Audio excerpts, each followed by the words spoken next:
Qual será mais vantajoso? Financiar um ativo através de um empréstimo ou através de uma locação financeira? É essa a matéria que vamos abordar nesta videoaula.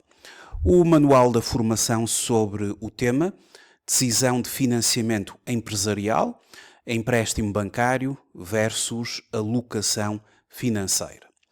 Bom, antes de vermos uma situação muito concreta de uma empresa que tem de decidir se vai contrair um empréstimo bancário ou se vai fazer um contrato de locação financeira, vejamos uma distinção ou aquilo que distingue o empréstimo bancário da locação financeira. O empréstimo bancário, quanto à sua natureza jurídica, é um contrato de mútuo bancário. A locação financeira é um contrato de locação que pode ter ou que vai ter a opção de compra no final. Quanto ao objeto, o empréstimo bancário não está necessariamente vinculado a um bem específico. Portanto, a empresa pode contrair um empréstimo para utilizá-lo em diversos fins. A locação financeira está efetivamente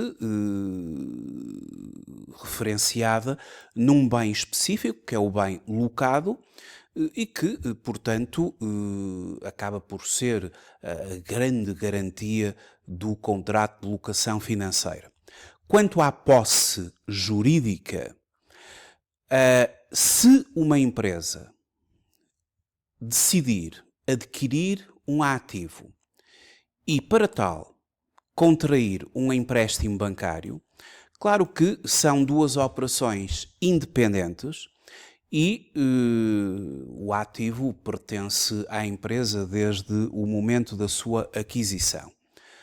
Na locação financeira, o ativo é pertença da locadora até existir a opção de compra já na parte final. Quanto à posse económica do bem, portanto, no pressuposto de uma empresa contrair um empréstimo para comprar um ativo, a posse económica do bem é da empresa, porque são duas operações independentes. Já na locação financeira, a posse económica do bem é da nossa empresa, porque aqui vigora o princípio da substância sobre a forma. É que na locação financeira, apesar de juridicamente o bem locado pertencer à entidade que, no fundo, aqui representa a instituição financeira, a locadora, mas pelo princípio da substância sobre a forma, a empresa locatária vai logo no início reconhecer aquele ativo como se já fosse seu. E ele vai já ser apresentado no balanço da empresa como um ativo fixo tangível ou um ativo intangível. E, portanto, o registro do bem, caso a empresa contraia um empréstimo para adquirir um ativo, portanto, registra-se esse bem no ativo fixo tangível, no caso concreto da locação financeira também, e aqui no pressuposto de utilizar um empréstimo para adquirir um ativo, porque são duas operações distintas, não é? Já sabemos que as empresas podem contrair empréstimos não necessariamente para adquirir determinados bens específicos. Em relação às depreciações, as depreciações são feitas ao bem, quer seja empréstimo bancário, quer seja locação financeira. No empréstimo bancário não há valor residual, porque o bem adquirido e o empréstimo são operações independentes. Já na locação financeira há valor residual, ele é fixado contratualmente. Os colaterais ou as garantias, num empréstimo bancário pode ser exigida ou é exigida livrança, aval, hipoteca, penhor. Na locação financeira, o próprio bem locado é a grande garantia que a locadora tem. Em termos de tributação indireta, o empréstimo bancário está sujeito a imposto de selo em determinadas componentes que já vamos ver. A locação financeira não está sujeita a imposto de selo, mas está sujeito a IVA. E, portanto, quer a amortização de capital, quer os juros, estão sujeitos a IVA. Do ponto de vista do locatário, ou seja, da nossa empresa, vamos poder fazer a dedução desse IVA nos termos gerais, obviamente, se o bem em causa não estiver excluído de dedução pelo artigo 21. Bom, os encargos acessórios típicos. O empréstimo bancário tem a comissão de gestão, o processamento, o imposto de selo de utilização. A locação financeira tem as despesas de formalização do contrato inicial. Quanto ao critério de decidir se vou optar por empréstimo bancário ou se vou optar por locação financeira, vai estar na TAEG. Que vai ser calculada através da TIR, através da taxa interna de rendibilidade. E é mesmo sobre isto que queremos agora falar, num caso concreto. Uma empresa, que é a empresa ABC SA, pretende adquirir um equipamento básico para o seu ativo fixo tangível, cujo custo de aquisição é de 65 mil euros. E trata-se de um investimento necessário ao desenvolvimento da atividade operacional e que será mobilizado imediato, logo disponível, e cuja aquisição será financiada integralmente por recurso à dívida financeira. E a empresa optou por não imobilizar capital próprio nesta operação, preservando-o para outras necessidades de gestão corrente. Portanto, pretendemos adquirir um ativo fixo tangível, custa 66 mil euros e vamos estudar duas alternativas de financiamento. A primeira alternativa é empréstimo bancário e, portanto, o Banco X, vamos aqui estudar uma proposta de empréstimo bancário tradicional, com um prazo de 60 meses, uma taxa variável indexada à Euribor a 12 meses, com um spread de 0,8%. O banco utiliza o método de amortização hamburguês, que consiste em capital constante e em prestação decrescente, com comissão de gestão, com comissão de processamento e imposto de selo, nos termos do Código do Imposto de Selo. E depois vamos estudar uma segunda alternativa, exatamente para o mesmo objetivo, que é adquirir um ativo fixo tangível que custa 66 mil euros. A outra alternativa é um contrato de locação financeira, igualmente a prazo de 60 meses, a taxa fixa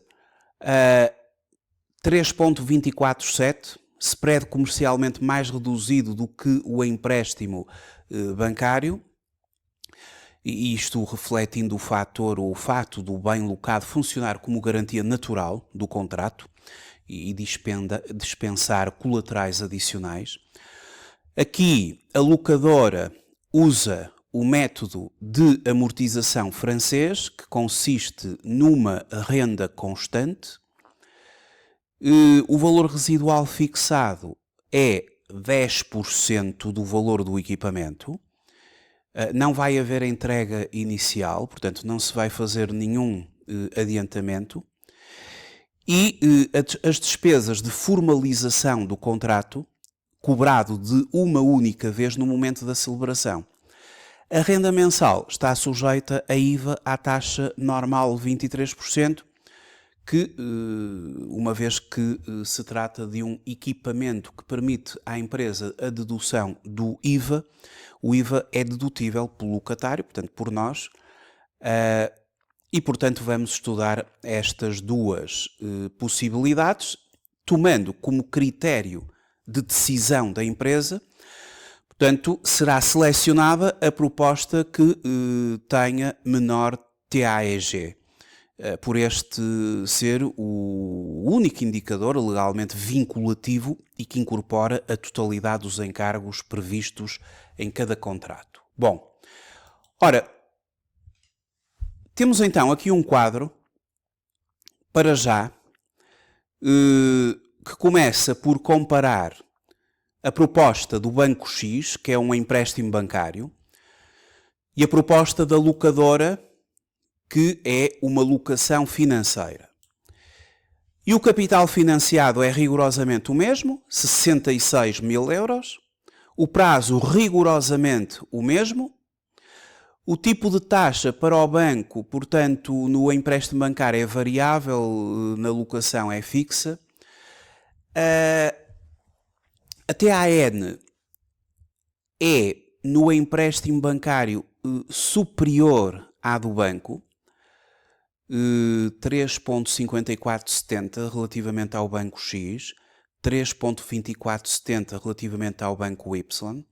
Já vimos que o método de amortização, em termos do banco X, é usado o método hamburguês e, no caso da locação, o método francês.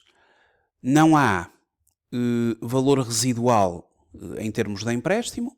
Em termos de locação financeira, ficou estabelecido que será 10% de 66 mil, portanto 6.600 euros.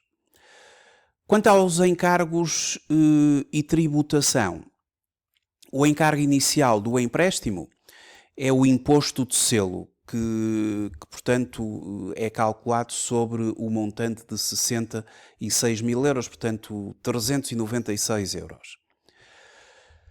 No caso da locação financeira, o encargo inicial são as despesas de formalização do contrato de 250 euros. O empréstimo bancário traz uma série de encargos mensais, como a comissão de gestão, o processamento, mais o imposto de selo, e isto não se aplica ao caso da locação financeira. Portanto, o empréstimo bancário, do ponto de vista de tributação indireta, vai estar sujeito a duas taxas de imposto de selo, já vamos ver, e a locação financeira, a IVA, à taxa de 23%, mas que a nossa empresa vai poder deduzir. Quanto aos colaterais, o empréstimo bancário exige livrança, aval, eventualmente hipoteca. O próprio bem locado é a garantia da locação financeira. Em termos de capital líquido recebido, no início, portanto, são 66 mil euros menos o encargo inicial de 396, portanto os tais 0,6% de imposto de selo que incidem sobre os 66 mil, portanto inicialmente recebemos 65.604 e no caso da locação financeira podemos contar que, portanto, as despesas de formalização do contrato descontam ali aos 66 mil e o capital líquido recebido, vamos contemplar 65.750. Bom, estes são os dados gerais. Agora, como é que eu sei, como é que eu avalio qual é mais vantajoso para a empresa? Se será a locação financeira ou se será o empréstimo bancário. Bom, se fôssemos pela taxa anual nominal, a TAN, a locação financeira é mais vantajosa porque tem aqui 3.2470 de taxa e o empréstimo bancário 3,547 de taxa. Portanto, a locação financeira tem uma taxa anual nominal mais baixa, mas o critério de decisão não vai estar na taxa anual nominal. A taxa anual nominal mede o custo anual de um empréstimo em juros, com base no montante e no prazo de pagamento acordados. E, portanto, ela está presente em contratos de crédito pessoal, crédito à habitação, crédito automóvel, crédito ou cartão de crédito ou crédito consolidado. Mas a taxa anual nominal não contempla ou não inclui outras despesas associadas à contratação de um crédito, como é o caso dos impostos, nomeadamente do imposto de selo, e os encargos todos que nós vamos ter e que são cobrados mensalmente nas prestações do empréstimo. A taxa anual nominal, ela é a Euribor mais o spread que é cobrado ao consumidor, ao cliente. E, portanto, no crédito com taxa fixa, a taxa anual nominal corresponde à taxa fixa contratada, a Euribor, acrescida de spread, caso seja aplicável. Portanto, no caso concreto do banco, eles estão a utilizar a Euribor a 12 meses 2,7470 e o spread de 0,8 que dá os tais 3,5470. Agora, esta taxa anual nominal reflete apenas a remuneração do capital.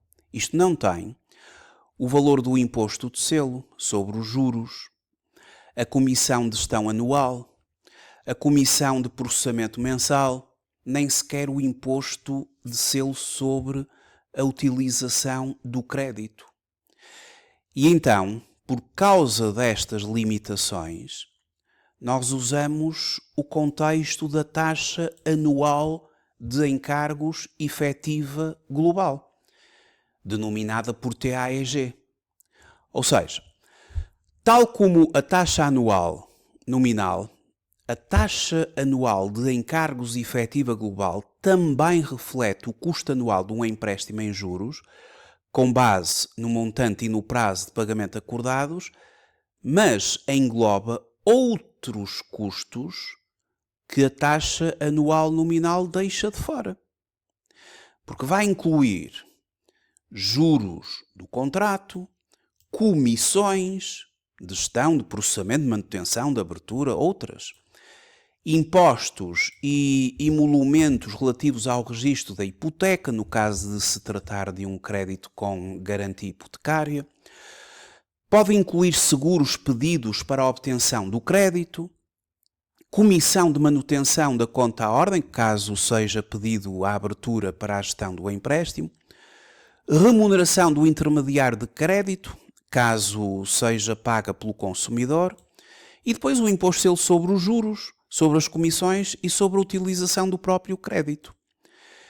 Ou seja, esta taxa anual de encargos efetiva global vai-me dar, no fundo, o all-in cost, o custo global do empréstimo.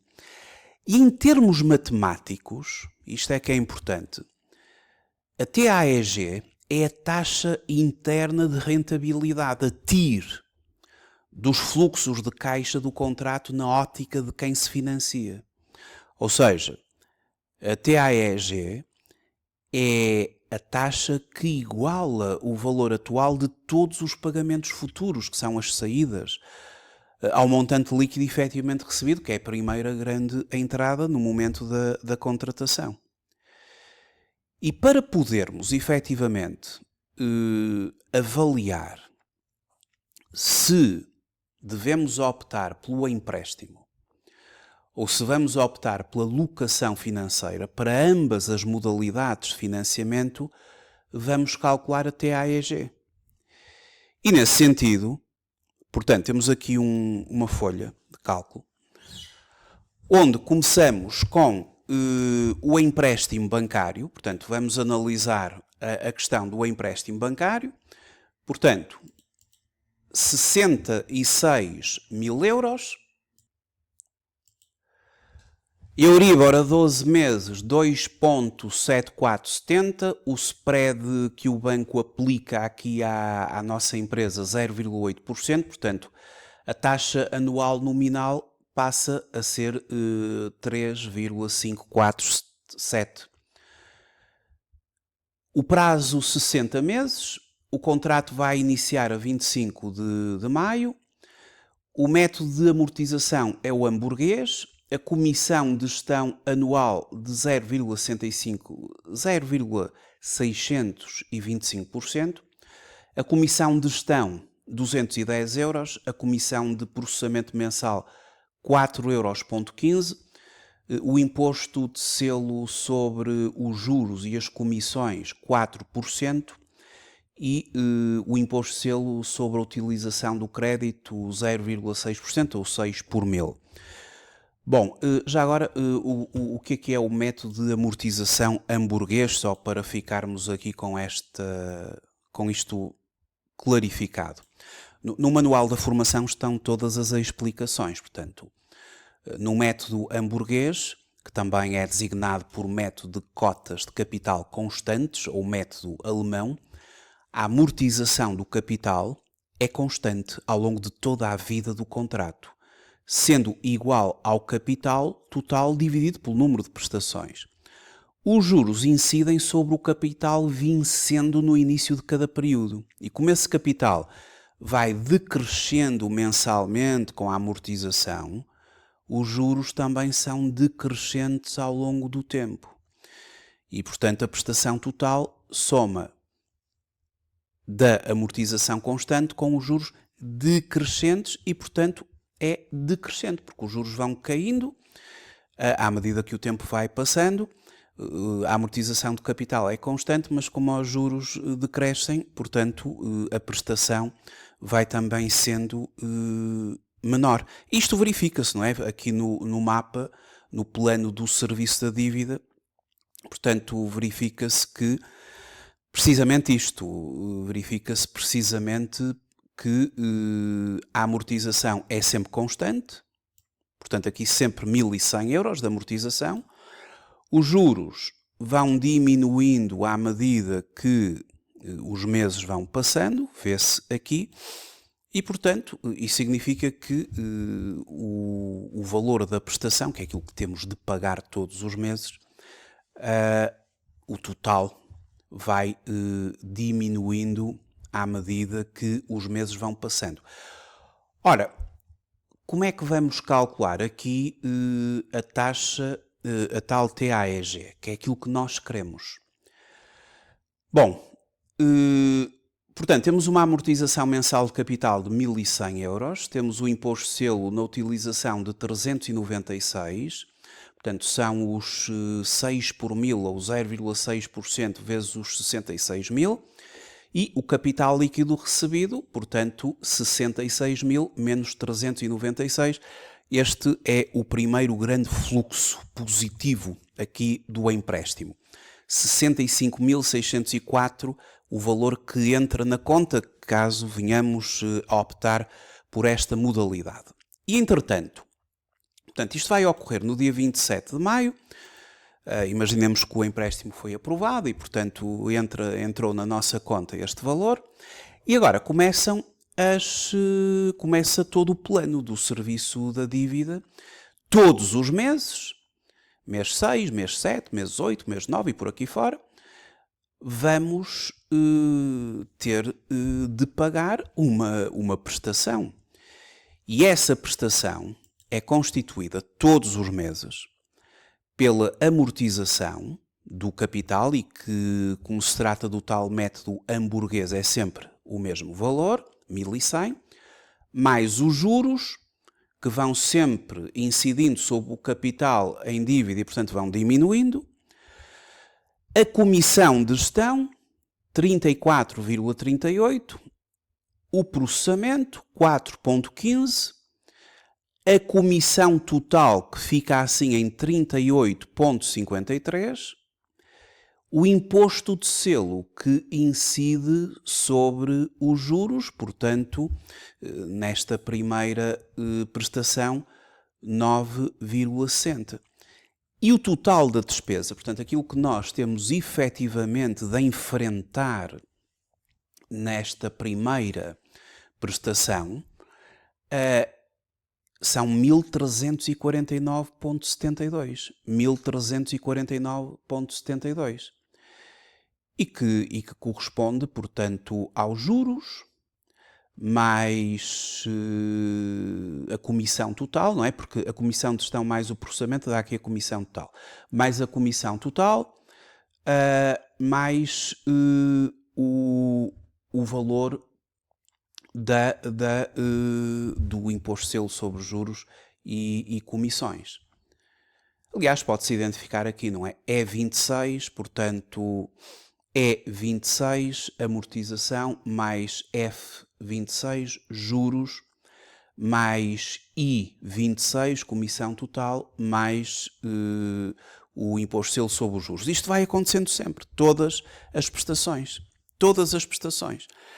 Então, no início, temos um fluxo de 65.604. E depois, todos os meses, temos um ex-fluxo, uma saída, que vai assim variando até ao final. Ora, entre o primeiro grande fluxo positivo, não é? Que é a entrada do valor, e os N, neste caso 60 fluxos negativos, vamos calcular a taxa, a tal taxa, a TAEG. E, portanto, ela é calculada, em primeiro lugar, numa perspectiva mensal. E numa perspectiva mensal, aquilo que nós temos a fazer é, e utiliza-se logicamente aqui a função do Excel, que eu utilizei aqui. Portanto, para calcular a TIR, a taxa interna de rendibilidade, eu já expliquei que utilizamos a taxa interna de rendibilidade para chegar à taxa mensal efetiva global. E como isto aqui está organizado em meses, será calculada uma taxa mensal que depois temos de converter numa taxa anual. E, portanto, vamos ter de extrair a TIR aqui de todo este conjunto de fluxos que estão devidamente elencados aqui nesta última coluna. Portanto, isto, vamos fazer ali o arredondamento, não é? Parece que dá 0, mas claro que não dá. Ali com 4 casas decimais, portanto 41,73. Esta é a taxa mensal efetiva global calculada através da taxa interna de rendibilidade. Agora, vamos ter de transpor isto para uma taxa anual e fazemos 1 mais a taxa mensal. Vejam ali a fórmula. 1 mais a taxa mensal efetiva global elevada a 12 menos 1 vai nos dar a taxa anual de encargos efetiva global, que é de 5,1238. Estamos agora aqui a ver. Portanto, qual era a taxa anual nominal que o banco estava a cobrar? 3,5470. Portanto, a diferença é que a TAEG é superior à TAN em 1,5768. E o que conta para nós é, efetivamente, a taxa anual de encargos efetiva global. Essa é que é importante, porque essa engloba todos os custos inerentes ao empréstimo. Porque nós não pagamos apenas amortização de capital mais juros. Temos comissão, temos processamento, temos imposto de selo sobre juros e comissões, portanto isto fica mais caro. Daí, um conceito importante, que é de facto muito importante nós vermos, é o montante total imputado ao consumidor. O montante total imputado ao consumidor, o MTC, corresponde à soma de todos os montantes que o mutuário ou locatário pagará ao longo de toda a vida do contrato, incluindo prestações ou rendas, comissões, imposto de selo e quaisquer outros encargos. E, portanto, trata-se de um indicador absoluto em euros, que complementa a TAEG, porque a TAEG é uma taxa, não é? E, portanto, o montante total imputado ao consumidor vai responder a uma pergunta que o gestor deve fazer: quanto é que este contrato me vai custar no total, não em termos de taxa, mas em valores. E, portanto, no caso concreto, o montante total imputado ao consumidor, que corresponde ao somatório de toda a coluna do fluxo, é de 74.405,72, o MTIC. Portanto, um empréstimo de 66 mil euros, não é? Que no início apenas entram 65.604, custa-me 74.405,12, porque a sua taxa anual de encargos efetiva é 5,1238 e não o que está no catálogo de 3,5470. Ou seja, a diferença entre o empréstimo propriamente dito e o montante total imputado ao consumidor é de 8.405,72, é aquilo que eu tenho de pagar a mais relativamente ao capital que me é emprestado. E estes 8.405,72 não é apenas juros, é juros, o imposto de selo, comissões, etc. Isto é que é importante. Agora, vamos à questão da locação financeira, porque o empréstimo bancário fica-me por 5,1238, não é? Em termos de TAEG anual. Agora vamos à alocação financeira. A alocação financeira, portanto, agora estamos aqui a verificar os termos da alocação financeira. A alocação financeira apresenta-me exatamente o mesmo valor, porque estamos a falar exatamente do mesmo objetivo. Queremos adquirir um equipamento que custa 66 mil euros. Temos em mãos duas modalidades de financiamento. Já estudamos o empréstimo, agora vamos estudar a locação. Locação financeira. 66 mil, importante, aplica-se um valor residual. Ou seja, no final, quando fizer a opção pela compra, eu tenho de pagar 10% dos 66 mil euros, 66.600 euros. O valor residual. A taxa que a locadora contempla, a TAN, é uma taxa fixa, 3,2470. Isto dá se dividirmos por 12, temos uma taxa mensal efetiva de 0,27,058. O prazo em meses é também de 60.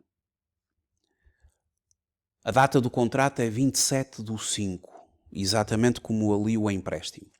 O método de amortização é o francês. Já vamos ver o que é que significa o francês em comparação com o hamburguês. A entrada inicial, 0. Despesas de formalização do contrato, 250. E o IVA sobre as rendas, e que vai ser por nós dedutível, portanto não vamos assumi-lo como custo, vamos poder deduzi-lo, 23%. Antes de continuar, então, o que é o método francês? E todas as informações constam do nosso manual. Vimos há pouco que para o empréstimo o banco utilizava método hamburguês. O capital é constante, os juros vão diminuindo e, portanto, capital mais juros é prestação, e se uma delas vai diminuindo, que no caso dos juros, a prestação é decrescente.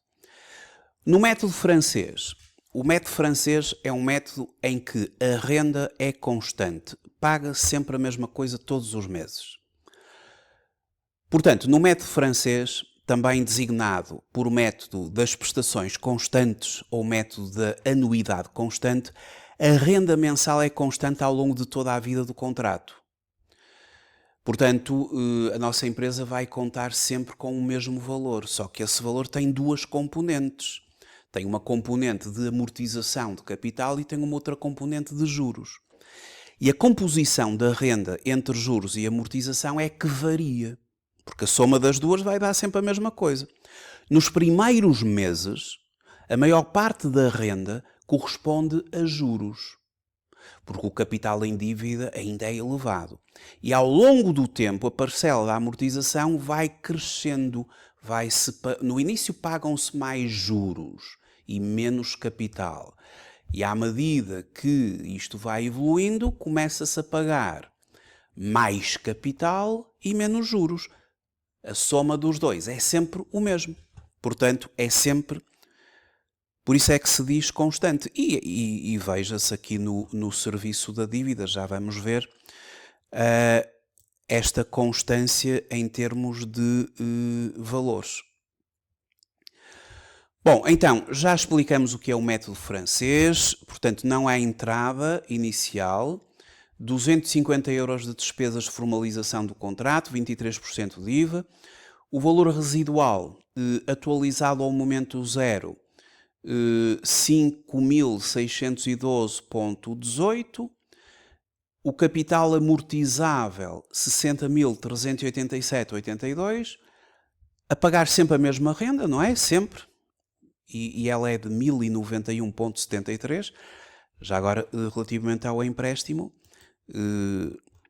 nunca se paga tão pouco, não é? Portanto, vejam ali sempre a pagar 1.300 e 1.300 e por ali fora. A última é de 1.125,90, mas claro, a locação financeira também absorve ali a questão do valor residual, porque este plano é feito para 90% de 66 mil, não é? Porque 10% é o valor residual que será pago na parte final. O nosso objetivo agora vai passar por calcular a TAEG deste contrato de locação financeira, para podermos efetivamente comparar se de facto nos é mais vantajoso relativamente ao empréstimo bancário. Então vejamos o seguinte.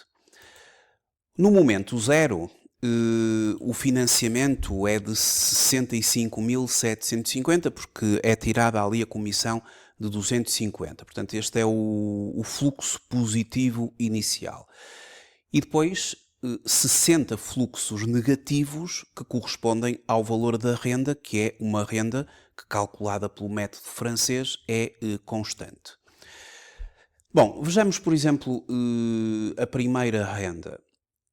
Ela é constituída por juros de 178,59, de amortização de 913,15, o que soma 1.091,73. O IVA aqui 251,10, mas aqui não é relevante o IVA porque estamos a considerar que o IVA é dedutível pela parte da nossa empresa. Portanto, o total da despesa é 1.091,73. Amortização mais juros. Amortização mais juros. Isso vai-se replicando ao longo das 60 prestações.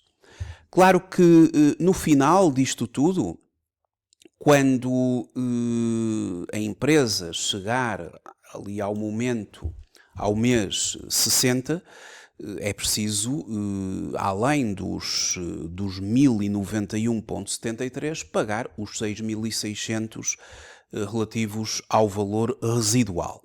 Isso já está contemplado ali na prestação do mês 60.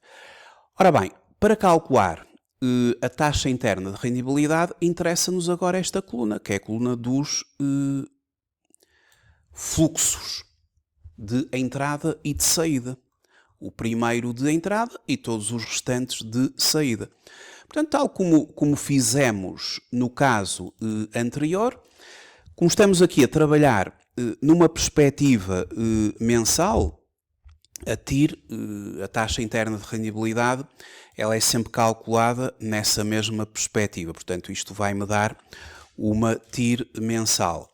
Fazendo ali o arredondamento, porque temos ali 4 casas decimais, portanto 0,2824. Esta é a taxa mensal efetiva global que eu já tinha calculado ali.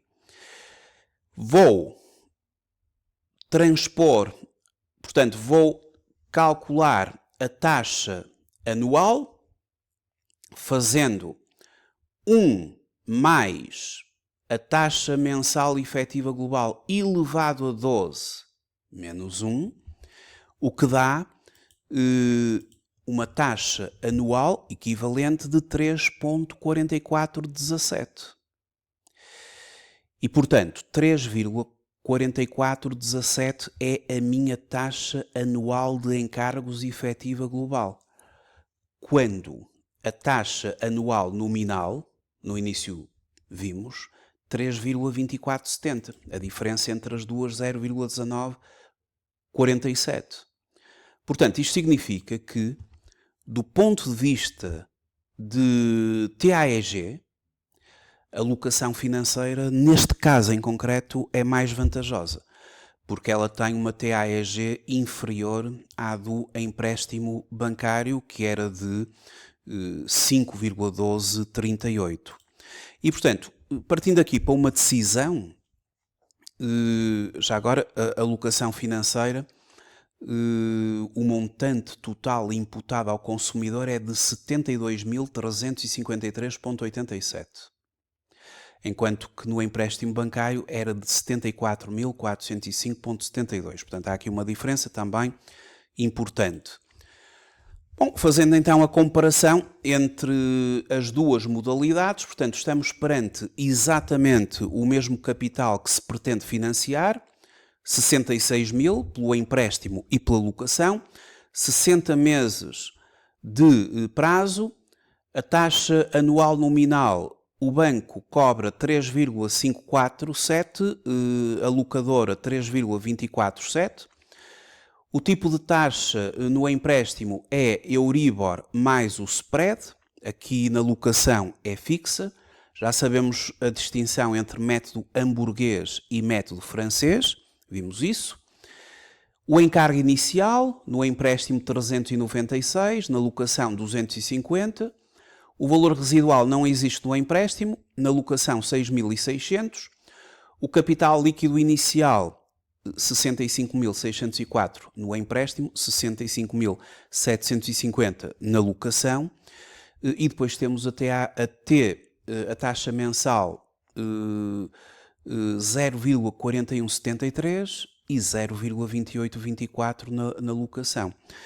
A TAEG, portanto a taxa anual de encargos, 5,1238 no empréstimo e apenas 3,4417 na locação, portanto ali a ganhar a locação com uma taxa inferior em 1,6820.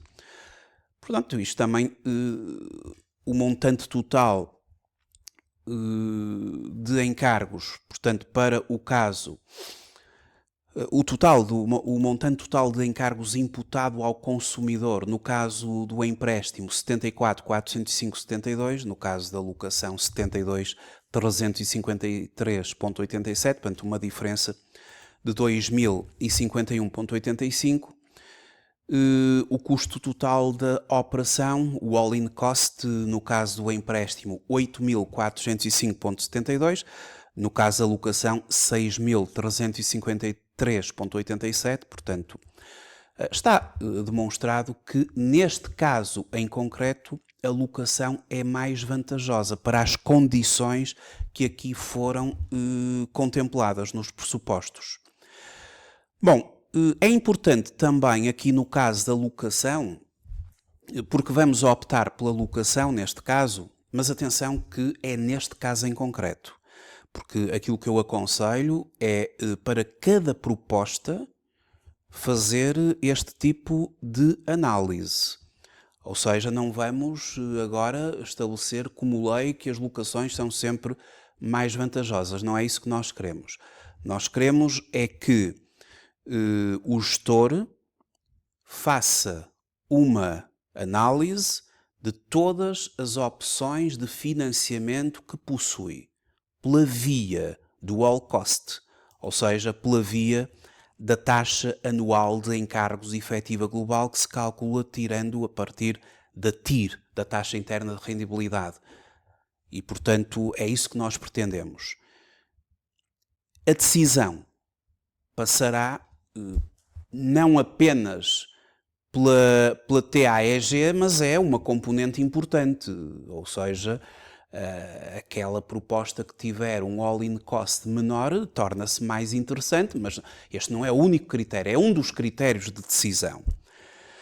Importante também aqui ter em conta a sensibilidade, fazer aqui uma análise de sensibilidade relativamente ao contrato de locação financeira. Porque o contrato de locação financeira prevê várias possibilidades para o valor residual. Portanto, este contrato prevê que o valor residual é de 10%. E, portanto, na base de 10%, temos aqui toda a estrutura que nos foi dada. Portanto, com um valor residual de 10%, o montante total imputado ao consumidor é de 72.353,87, a TAEG é de 3,4417, exatamente nos termos que estivemos aqui a ver neste contrato. Agora, pode-se estabelecer valores residuais diferentes. Um valor residual de 15, de 20, de 25, enfim, até menos. E uma análise de sensibilidade é pegar numa variável, fazê-la variar para mais ou para menos e ver o impacto que isto traz nos indicadores fundamentais. E, por exemplo, se eu decidisse que o contrato de locação financeira, o valor residual, em vez de 10%, 15%, isto iria efetivamente alterar aqui tudo, todos os indicadores. Para 15%, o montante total imputado ao consumidor era superior, porque o capital emprestado ou financiado era menor, não é?